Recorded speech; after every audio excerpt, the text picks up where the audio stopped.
A Sunday school is a Christian educational institution, usually catering to children and other young people. Many Seventh-day Adventist communities hold their Sabbath schools on Saturdays. Sunday schools in England were first set up in the 1780s to provide education to working children. It was proposed by Robert Raikes, editor of the Gloucester Journal, in an article in his journal and supported by many clergymen. It aimed to teach the youngsters reading, writing and ciphering and a knowledge of the Bible. By 1785, 250,000 English children were attending Sunday school. There were 5,000 in Manchester alone. By 1895, the Society for the Establishment and Promotion of Sunday Schools had distributed 91,915 spelling books, 24,232 testaments and 5,360 Bibles. The Sunday school movement was cross-denominational, and through subscription built large buildings that could host public lectures as well as classrooms.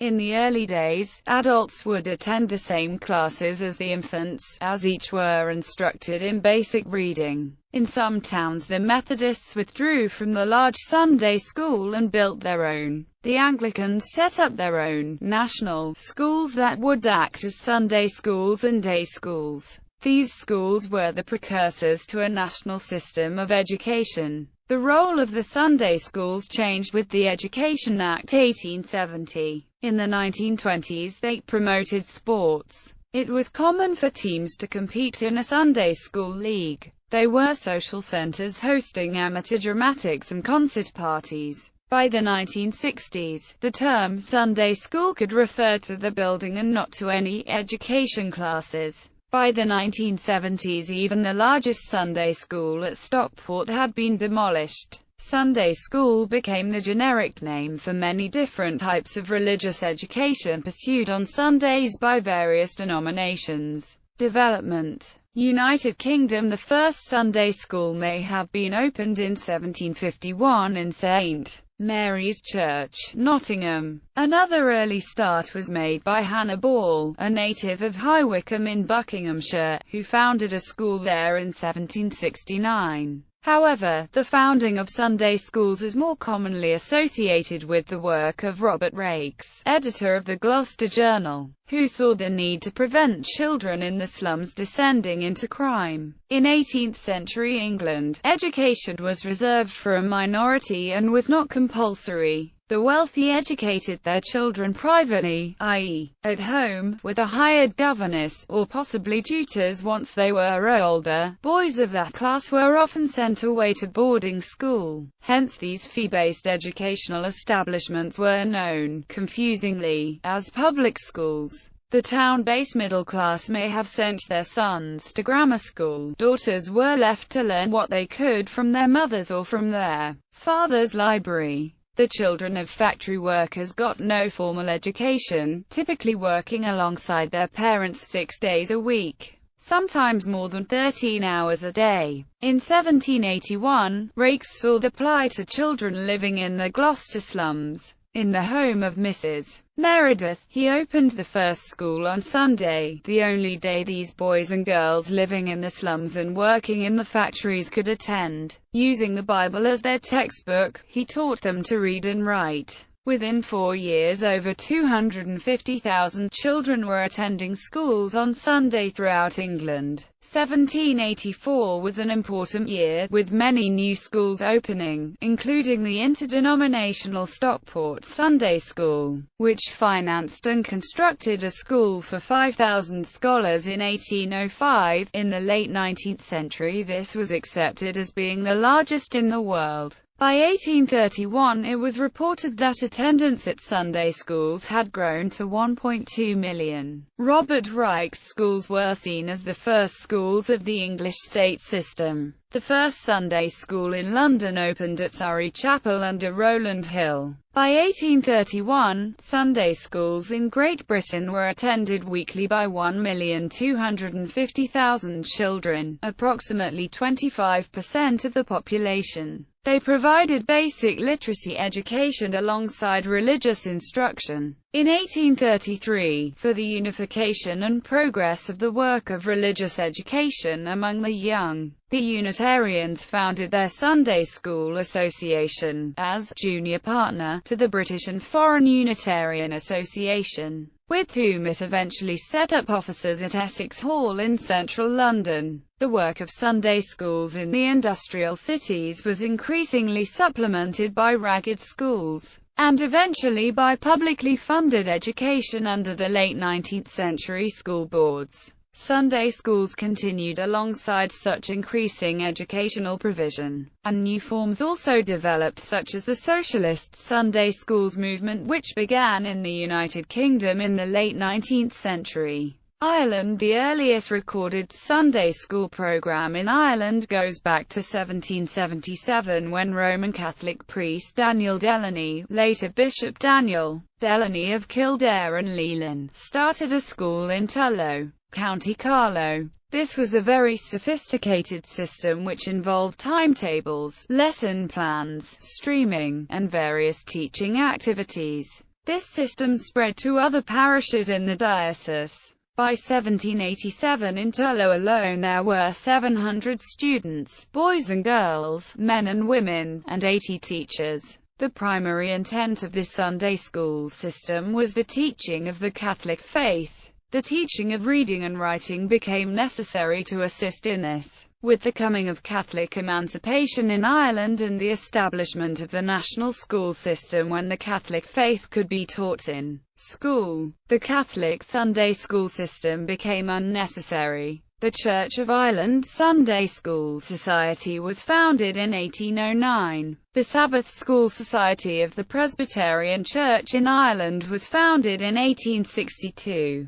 United States. The American Sunday school system was first begun by Samuel Slater in his textile mills in Pawtucket, Rhode Island, in the 1790s. Notable 20th-century leaders in the American Sunday school movement include Clarence Herbert Benson, Henrietta Mears, founder of Gospel Light, Jean A. Getz, Howard Hendricks, Lois E. Labar, Lawrence O. Richards and Elmer Towns. Philanthropist Lewis Miller was the inventor of the Akron Plan for Sunday schools, a building layout with a central assembly hall surrounded by small classrooms. Conceived with Methodist minister John Hale Vincent and architect Jacob Snyder. John Hale Vincent collaborating was Baptist layman B.F. Jacobs, who devised a system to encourage Sunday school work, and a committee was established to provide the International Uniform Lesson Curriculum, also known as the Uniform Lesson Plan. By the 1800s, 80% of all new members were introduced to the church through Sunday school. In 1874, interested in improving the training of Sunday school teachers for the Uniform Lesson Plan, Miller and Vincent worked together again to found what is now the Chautauqua Institution on the shores of Chautauqua Lake, New York. Form. Sunday schools, contrary to the name, are virtually never recognized educational institutions, rather than offering formal grades or transcripts.